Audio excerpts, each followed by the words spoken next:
Standing expenses 6,000 is difference. Then provision for doubtful debts ಅದು 1,000 difference. Provision for doubtful debts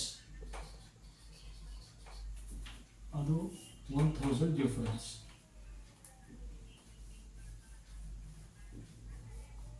total ಎಷ್ಟಾಗುತ್ತೆ ನೋಡಿ, 2,000 plus 6,000 8,000, 8,000 plus 1,000 9,000. So ಇದು ಏನು ಮಾಡಬೇಕು, 1,86,000 9,000 ಕೂಡಿಸ್ಬೇಕಾ ಕಳಿಬೇಕು, ಏನಂತ ಬರ್ತಿದ್ದೀವಿ, ಆ್ಯಡ್ ಕೂಡಿಸ್ಬೇಕು. So 1,86,000 plus 9,000 1,95,000, right. ಸೊ 1,95,000ಗೆ then next less increase in current assets, decrease in current liabilities. First ಏನು ಮಾಡೋಣ, increase in current assets.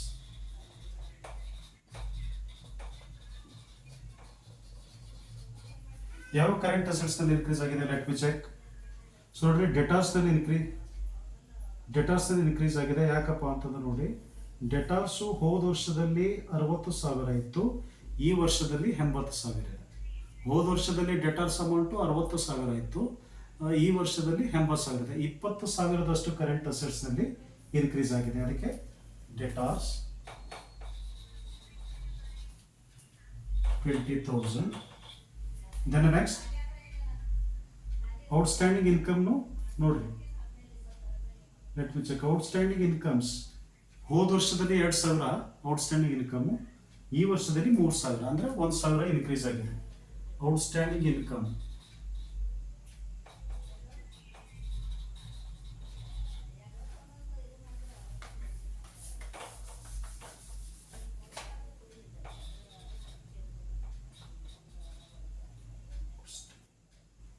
Outstanding income 1,000 difference ಅಂದ್ರೆ ಇನ್ಕ್ರೀಸ್ ಆಗಿದೆ ಕರೆಂಟ್ ಅಸೆಟ್ ನಲ್ಲಿ ಹೋದ ವರ್ಷಕ್ಕೆ ಕಂಪ್ಯಾರಿಸನ್ ಮಾಡಿ. ಸ್ಟಾಕ್ನಲ್ಲಿ ನೋಡಿ, 1,10,000 ಹೋದ ವರ್ಷ ಇತ್ತು, 1,20,000 ಈ ವರ್ಷ ಇದೆ. ಎಷ್ಟು? 10,000 ಇನ್ಕ್ರೀಸ್. Okay, stock.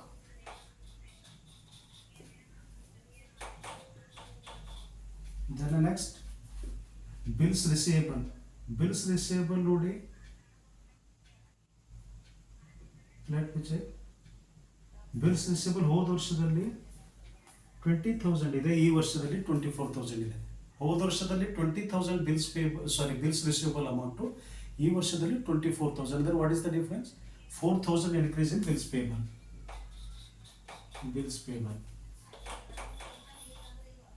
ಇಷ್ಟೇ ಇರೋದು ಕರೆಂಟ್ ಅಸೆಟ್ಸ್ ನಲ್ಲಿ ಇನ್ಕ್ರೀಸ್ ಆಗಿರೋದು ಇಷ್ಟೇ. ಸೊ ಎಸ್, ಈಗ ಟೋಟಲ್ ಮಾಡಿ ಕರೆಂಟ್ ಅಸೆಟ್ಸ್ನ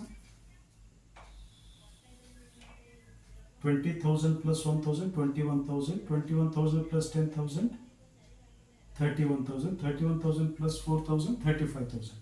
ಸೊ 35,000 ಅನ್ನ ಕೂಡಿಸ್ಬೇಕಾ ಕಳಿಬೇಕಾ? ಎಸ್, ಆಲ್ ಆಫ್ ಯು ಕಳಿಬೇಕು ಆ್ಯಕ್ಚುಲಿ, ಹೌದಲ್ಲ? ಎಷ್ಟು ಬರುತ್ತೆ difference amount? 1,95,000 minus 35,000, 1,95,000 minus 35,000, 1,60,000. So 1,60,000. ಈಗ ಇಲ್ಲೇನು ನೋಡ್ತೀವಿ, last time increase in liability ಅಂತ ನೋಡ್ತೀವಿ, ಕರೆಕ್ಟಾ? ಈಗ ಏನು ನೋಡಬೇಕು, ಅಪೋಸಿಟ್. ಇಲ್ಲಿ ಡಿಕ್ರೀಸ್ ಇನ್ ಕರೆಂಟ್ ಅಸೆಟ್ಸ್ ಅಂತ ನೋಡಿ ಅಲ್ಲಿ ತಗೊಂಡಿವಿ, ಅದು ಇನ್ಕ್ರೀಸ್ ಇನ್ ಕರೆಂಟ್ ಅಸೆಟ್ಸ್ ಅಂತ ಇಲ್ಲಿ ತಗೊಂಡು ನೋಡಿದ್ವಿ. ಈಗ ಇನ್ಕ್ರೀಸ್ ಇನ್ ಕರೆಂಟ್ ಲೈಬಿಲಿಟಿ ಅಂದ್ರೆ decrease in current liability.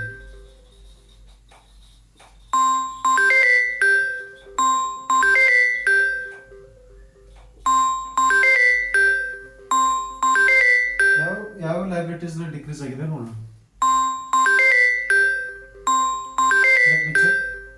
Creditors ನೋಡಿ, ಕ್ರೆಡಿಟರ್ಸ್ ಹೋದ ವರ್ಷದಲ್ಲಿ 96,000 ಇತ್ತು, ಈ ವರ್ಷದಲ್ಲಿ 60,000 ಇದೆ. ಲೈಬಿಲಿಟಿಯಲ್ಲಿ ಕಡಿಮೆ ಆಗಿದೆ. ಓಕೆ, ಎಷ್ಟು ಕಡಿಮೆ ಆಗಿದೆ ಅಂತಂದ್ರೆ, yes, all of 36,000. Bills payable ಹೋದ ವರ್ಷದಲ್ಲಿ 16,000 ಇದೆ, ಈ ವರ್ಷದಲ್ಲಿ 12,000 ಇದೆ, ಅಂದರೆ 4,000 ಅಷ್ಟು ವ್ಯತ್ಯಾಸ ಇದೆ. Okay, creditors bills payable.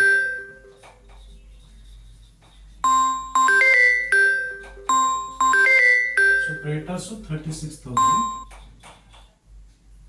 Bills payable ನಲ್ಲಿ ಎಷ್ಟು ವ್ಯತ್ಯಾಸ ಆಗಿದೆ? 4,000. ಕನ್ಫ್ಯೂಸ್ ಮಾಡ್ಕೋಬೇಡಿ, ಹೋದ ವರ್ಷದ್ದು ಈ ವರ್ಷದ್ದು ಕೊಟ್ಟಿದ್ದಾರೆ, ಸ್ಪೆಷಲಿ ಕ್ರೆಡಿಟರ್ಸ್ ಬಿಲ್ಸ್ ಪೇಬಲ್ ಮೊದಲಿದ್ದಂಗೆ ಅದೇ ಥರ ಮಾಡಬೇಕು. ಕ್ರೆಡಿಟರ್ಸ್ ನೋಡ್ರಿ, ಹೋದ ವರ್ಷದಲ್ಲಿ ನಾನು ಅಮೌಂಟ್ ಹೇಳ್ಬಿಡ್ತೀನಿ. ಕ್ರೆಡಿಟರ್ಸ್, ಸೆಂಟ್ರಿ ಕ್ರೆಡಿಟರ್ಸ್ ಹೋದ ವರ್ಷದಲ್ಲಿ 96,000 ಅಮೌಂಟ್ ಇತ್ತು, ಈ ವರ್ಷದಲ್ಲಿ 60,000 ಇದೆ, ಅಂದರೆ 36,000ದಷ್ಟು ಡಿಫ್ರೆನ್ಸ್ ಇದೆ.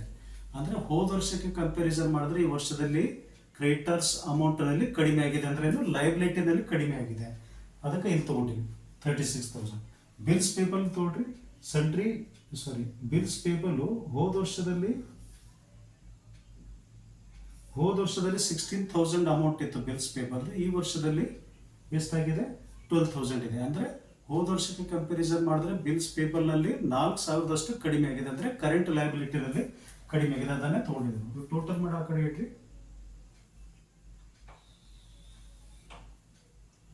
40,000 ಆಯ್ತು. ಸೊ 40,000 ಇದನ್ನದೇನಾಗಿ ಕಳಿತರ ಕೂಡಿಸ್ತಾರ, ಇದನ್ನ ನೋಡಿ, ಲೆಸ್ ಇಲ್ಲಿ ಮೇಲೆ ಆ್ಯಡ್, ಇಲ್ಲಿ ಲೆಸ್, ಕರೆಕ್ಟಾ?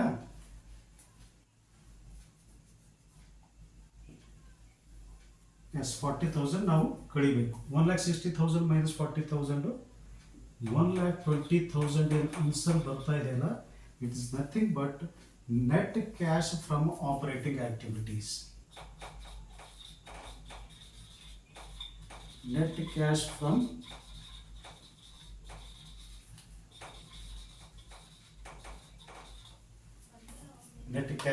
Operating activities. ಒಂದು ಸ್ವಲ್ಪ ನೋಡ್ಕೊಟ್ರೆ ಎಲ್ಲರೂ. ಸೊ ಇಷ್ಟೇ ಸಿಂಪಲ್ ಪ್ರಾಬ್ಲಮ್ ಇರೋದು. ಅವರು ಕೇಳಿರೋದೇನು, net cash from operating activities ಅನ್ನು ಕಂಡುಹಿಡಿಯಿರಿ. ಸೊ ನಾವು ಯಾವ ಫಾರ್ಮ್ಯಾಟ್ ಅಥವಾ ಯಾವ ಮೆಥಡಿನ ಮುಖಾಂತರ ಕ್ಯಾಶ್ ಫ್ಲೋ ಸ್ಟೇಟ್ಮೆಂಟ್ ಅನ್ನು ಫೈಂಡ್ ಔಟ್ ಮಾಡಿದೀವಿ? ಇಂಡೈರೆಕ್ಟ್ ಮೆಥಡಿನ ಪ್ರಕಾರ, ಅಕೌಂಟಿಂಗ್ ಸ್ಟ್ಯಾಂಡರ್ಡ್ 7 ಇಂಡೈರೆಕ್ಟ್ ಮೆಥಡಿನ ಪ್ರಕಾರ ಕ್ಯಾಶ್ ಫ್ಲೋ ಸ್ಟೇಟ್ಮೆಂಟ್ ಅನ್ನು ಕಂಡುಹಿಡಿದೀವಿ. ಸೊ ನೋಡ್ರಿ, ಇಲ್ಲಿ net cash from operating activities ಎಷ್ಟು ಬ್ಯಾಲೆನ್ಸ್ ಉಳಿದದೆ. ಈಗ ನಾನು ಅವಾಗ ಹೇಳಿದೆ, ಸೊ ಬ್ಯಾಲೆನ್ಸ್ ಅವೈಲಬಿಲಿಟಿ ಎಷ್ಟಿದೆ ಅಂತ ನಾವು ಕಂಡು ಹಿಡ್ಕೊಳ್ಬೇಕು. ಏನು ಕ್ಯಾಶ್ ಪೊಸಿಷನ್ ಇದೆ, ಏನು ಚೇಂಜ್ನೆಸ್ ಇದೆ ಕ್ಯಾಶ್ನಲ್ಲಿ ಅಂತ ತಿಳ್ಕೊಳ್ಳಿಕ್ಕೆ ನಾವು ಕ್ಯಾಶ್ ಫ್ಲೋ ಸ್ಟೇಟ್ಮೆಂಟನ್ನು ಪ್ರಿಪೇರ್ ಮಾಡ್ತೇವೆ. ಸೊ ಇದು ಅವಶ್ಯಕತೆ ಇದೇನೇ ಇಲ್ಲ ಪ್ರತಿಯೊಂದು ಕಂಪ್ನಿಯವರಿಗೆ. ಕ್ಯಾಶ್ ಪ್ರಾಪರಾಗಿ ಕ್ಯಾಶ್ ಮ್ಯಾನೇಜ್ಮೆಂಟ್ ಮಾಡ್ತಾ ಆ ಕ್ಯಾಶ್ ಬ್ಯಾಲೆನ್ಸನ್ನು ಸರಿಯಾದ ರೀತಿಯಲ್ಲಿ ತಿಳ್ಕೊಳ್ತಕ್ಕಂಥದ್ದು. ಓಕೆ, ಸೊ ಇವತ್ತಿನ ಕ್ಲಾಸ್ನಲ್ಲಿ ಇಷ್ಟಿರಲಿ. ಐ ಹೋಪ್ ಇದು ಒಂದನೇ ಪ್ರಾಬ್ಲಮ್ ಆಗಿರೋದ್ರಿಂದ ಸಹಜವಾಗಿ ಅಲ್ಲಿ ಇಲ್ಲಿ ಸ್ವಲ್ಪ ಕನ್ಫ್ಯೂಷನ್ ಇದ್ರೂ ಕೂಡ ಮುಂದಿನ ಒಂದು ಕ್ಲಾಸ್ಗಳಲ್ಲಿ ಕ್ಲಿಯರ್ ಆಗ್ತದೆ. Thank you very much. ಇದು ನೋಡ್ಕೊಡ್ರಿ ಸ್ವಲ್ಪ ಎಲ್ಲರೂ.